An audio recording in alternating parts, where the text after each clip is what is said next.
The Star Wars Adventures have been one of the most debated comic series I have seen, despite having a 4-star rating on Amazon. Yet I think the criticism is a little bit misdirected. So what do I think the issue is? Well, a lot of the criticism I have seen about the comic is that it isn't very serious and certainly not mature. In fact, it is rather childish. Now here's the thing. It is childish because it's for kids.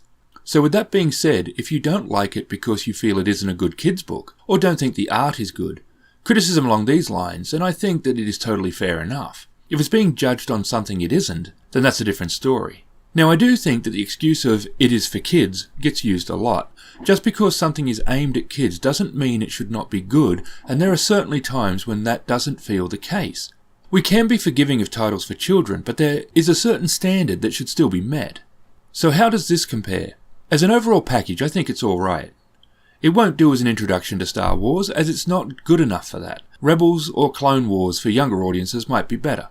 But if they are already a Star Wars fan, then they will enjoy it, I think. It definitely was a more in-the-moment read. It fills some time, is Star Wars, and then move on. Once done, not a lot of it stayed. So is there room for improvement? Sure. Just because it's meant to be fun and aimed at young readers doesn't mean that it shouldn't be memorable.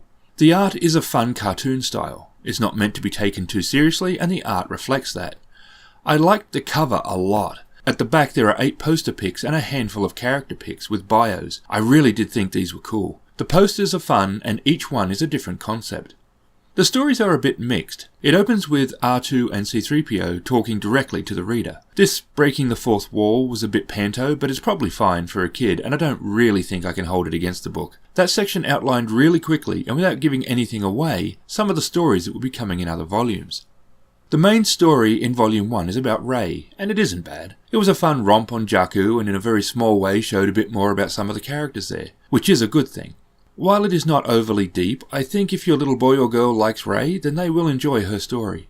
After that there are 2 very short stories called Tales from Wild Space. These are very condensed stories and they're okay. After the main story, these short ones might keep a young reader captivated enough to finish the book. Overall, I'd give it about a 3 out of 5. It could be better, but it's fun enough.